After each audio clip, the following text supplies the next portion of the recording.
Yesterday was a pretty warm day for us, but if you look at yesterday's forecast here, it was showing that we're going to be mostly be getting into the lower half of the 70s for many of us. A little bit cooler as you got into the UP, so a lot of the models were showing this, but we had a little what we call vertical mixing. We had a lot of the models underestimate how much vertical mixing we were going to see, and that allowed us to mix more of that moisture out of the atmosphere and the lower levels of the atmosphere further up into higher levels of the atmosphere. And when you have less moist air, it actually heats up a little bit faster. And so the actual air temperatures we saw yesterday, I actually saw quite a few in the mid to upper 70s here. Look here, Superior 78 degrees, as well as International Falls. Big Four got up to 79 degrees. A couple other stations got up to 80 degrees. So definitely a warm one, especially for the end of September. It wasn't record breaking, but it felt a lot more like summer than it did in the fact that we're about to enter October. So definitely still feeling warm outside. And we're going to be talking about today is going to be the same case, but I'm going to show you dense fog advisories right now. Looks like the ones in northwest Wisconsin are still allowed to expire a bit early. All that's left here is southern Cook County. That will go until 11 a.m.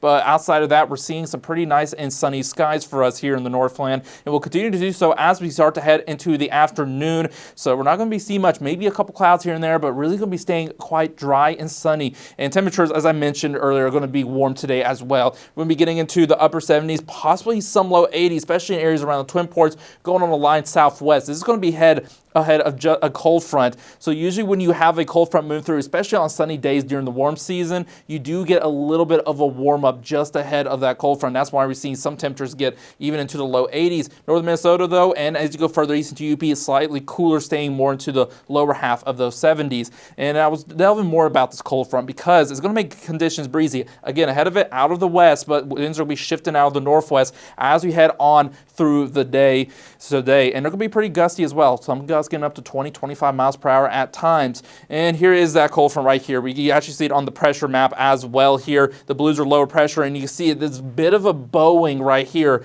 of the, or bulge of the low pressure. That is that cold front. But once that one passed through, we're going to have another high pressure system moving right behind it, a smaller one. It's going to come in for a Friday, so we're going to continue to see those dry conditions. And guess what? A second cold front is going to be moving late Friday going into Saturday, so it's going to be back-to-back quick hitting cold fronts to move through. Not going to be very strong, but they're going to keep us a little bit cooler. Look at the high temperatures as we get into our Friday. So the end of the week, we're going to be a little bit cooler, especially by Lake Pierce, staying in the lower half of the 60s. Further inland, still going to be a little bit warmer, getting into the upper 60s, lower half of the 70s, but cooler than we are going to experience from yesterday into today. And if you look at Saturday, similar story. Won't have that lake breeze, but still most of us in the upper 60s, low 70s. And if you look here at our forecasts going forward with the radar, you do notice here that we can see a little bit of sprinkle action, some light showers ahead of that first cold front for the South Shore. And with the second cold front, this is mostly going to impact northern Minnesota, far northern Minnesota. Maybe you can even see a storm make its way through as well, passing through. Now, most of it is going to stay in Canada, but we can see a bit of rain in far northern Minnesota. Just something to keep on. Won't have any severe threat, but a storm can be possible, as I mentioned. And if we look at rain going forward, we might see a little bit as we get Monday into Tuesday. There is going to be a small system out towards the west that can try to push just a little bit of instability here into the Northland. Though it's mostly just going to bring some clouds, though. Just keep an eye on isolated storm or shower.